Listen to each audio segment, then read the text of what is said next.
Hello. Okay, so this is Better Wins Podcast. I'm Heather Flexer. I'm a certified wind specialist, and I've been helping you all recover from wounds that have been developed after plastic surgery. I'm a certified wind specialist, but I'm also a physical therapist. So today I want to talk a little bit about exercise and getting moving and how do you do this, especially after surgery. And I know a lot of you are having or have had your procedure right after you've had your babies and you've done all this and you're ready to get your body back in shape. And so you needed to have this procedure to really help either kick off or kind of show off the results that you have been doing in the gym and with lifestyle changes and all that fantastic stuff. And so a lot of you are coming out of this procedure where you were doing a lot of stuff to get healthier, and now you're kind of, and it's this really weird space of like, how do I get moving again? So we absolutely want you to get moving again. Even if you do have an open wound, blood flow, blood flow, blood flow. It's all about getting the nutrients that you are taking in to the right spot so your body can use it and help create new tissue. You moving is a good thing. What you don't want to do is overdo it. So it's going to be a fine balance. If you've had an abdominal procedure that includes, then you're going to feel things worse and you're also going to be like kind of numb. So it's this really strange spot. It is a little bit hard to just give you, this is exactly what you're going to do. This is exactly how it's going to go because everybody's different and you've all had different procedures. So it's really hard to give generalized, but what we do want you to do is move.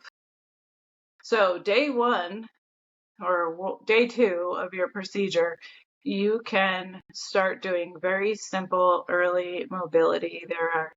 There's plenty of research out there that shows from any surgery, you are going to recover faster and have better results, better pain control, less swelling the more you get moving.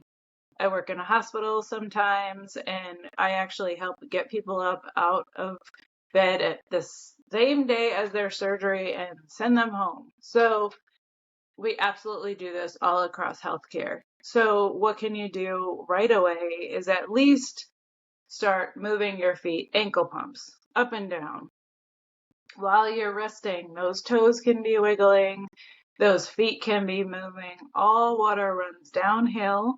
So a lot of times you're going to feel the swelling and the edema and the negative effects of the procedure down in your feet. So you can get them up, but you can get them moving. So moving is going to help with the stagnant lymph that's just hanging out in there and why you feel so swollen and why you're so uncomfortable. So get your feet moving at the bare minimum.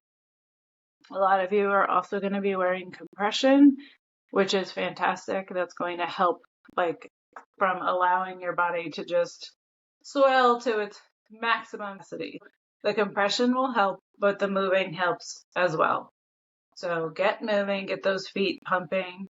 The other activity that helps is to tighten and relax your muscles. So you're just like squeezing those thighs, let them relax. Squeeze the tush, let it relax. Squeeze the abs if you can find them and let them relax. And you can kind of do squeeze and hold and relax and repeat that. You'll probably fatigue out pretty quickly, but that's a really simple exercise that you can do while you're just kind of chilling, watching TV when you realize, like, I think I've been laying here for 2 hours, 3 hours. Maybe I should get up and walk.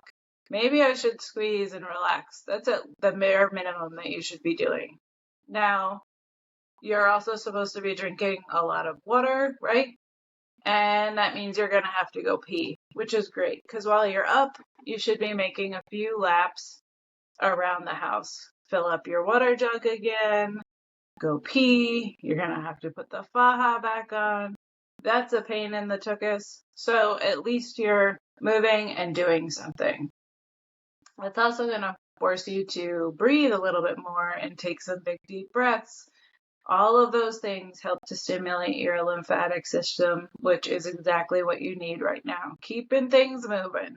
We don't want to develop pneumonia or some other crazy thing. So move, move, move. It's good for you. And then after probably a week or two of this, you're going to start getting super antsy. That's a great time to start. The weather's getting nicer. Take a little bit of a walk. Go outside, walk your yard, walk your driveway, see what your tolerance is. I wouldn't go too far because you got to make it back, but at least you're like trying to figure out what you can do. And I know some of you are going to be taking care of your littles and things, so you're going to be forced to be a little bit more active maybe than before you're ready, but this is really for those of you that maybe don't have anyone that you're caring for, and so you could just do what you wanted and you've taken time off of work and whatever. Getting up and moving is great for you. Now, when can you get back to the gym? So, getting back to the gym is going to depend on what you were doing prior. Usually you're going to be pretty safe, like getting on a bike. The elliptical might be tough if you're doing a lot of rotational stuff.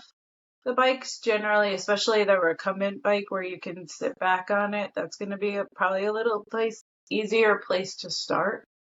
The treadmill is okay. You just may want to hold on and start slow. You don't have to worry about an incline. You're just trying to get some distance in, some time in. Those things are fine. If you had abdominal work done but no breast work done, you're probably safe to start lifting a little bit with your arms. Even if you had breast work done, you're probably okay with like biceps, triceps.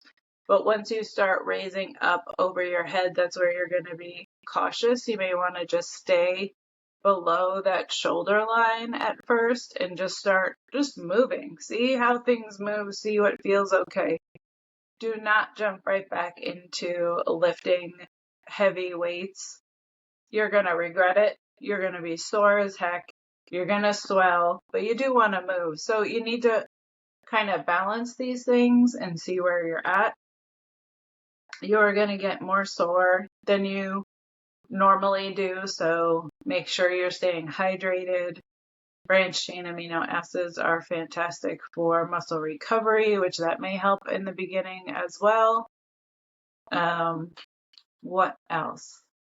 Things like squats or leg extensions, those could be fine. You just, again, don't want to be doing like super heavy weights. So you may go into more of the circuits first, so where it's like a stationary set activity that you're doing and you're just sitting down and then moving the thing. That might be the easiest place to start versus free weights or pulleys or anything like that where you have more potential to overdo it or twist in a weird way. It'd be great if you had a buddy who could help you out, who knew what you were going through and could just like, if you kind of got over your head, could come in and give you a hand. But worst case scenario, walking. Stick with light weights at first. Make sure you're staying hydrated and then start slowly experimenting with what your body can tolerate. If you've had the tummy work done and the breast work done, you're probably going to not want to avoid like fully extending and fully stretching out. I mean, if you're staying upright, that's a bonus, but you want to venture into these long, extended, compounded movements where you're doing all this stretching, thinking like Pilates or snatches or something like that, where you want to go slow. Body weight may be the best thing first in experimenting with those movements and seeing how you feel and recover. Now, that's assuming that your wound is progressing well, your incision has stayed closed. Maybe you've had a few little scabby areas, but nothing like really open and really that we're super concerned about. Now, if you have a big open wound, it's not necessarily that the working out is the an issue. We still want you up and moving. The wound is going to do what the wound is. You being healthy helps to ensure that that wound is going to close up faster. It's just going to take probably a little bit longer before you feel like you really can do these kinds of things. Again, you have to experiment and be okay with, like, I tried something, I don't think I was really ready for that, I'm not going to do that again, but I'm also not going to not do anything. We don't want you to not do anything, because that also doesn't help, which is probably bizarre. A lot of people believe, that if you're sick or something, you should rest, but you're not sick. You just have a hole in your body that's going to take a little bit longer to heal. You were healthy going into the surgery.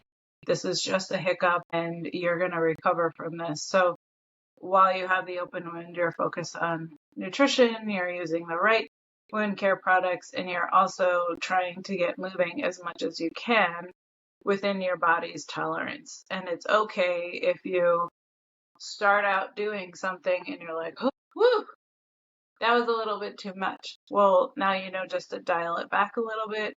Maybe you do short intervals of things, like you go for a walk, you come home, you relax for a little bit, you try to do a little bit of activity, you come and relax for a bit. That is great. That is a great way to progress. Before you know it, you're going to be back to your whole self, doing all the things, and this will be a thing of the past for you. So I hope that you are progressing well.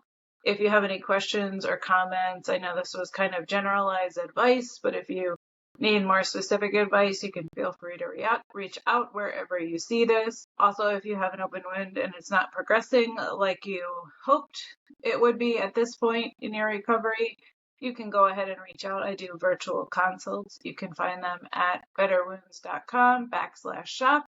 Use code podcast for a discount. And thank you so much for joining me. Let me know if you have any questions. Hope you don't, and that you're great. But if you need me, you know how to get me. Talk to you soon.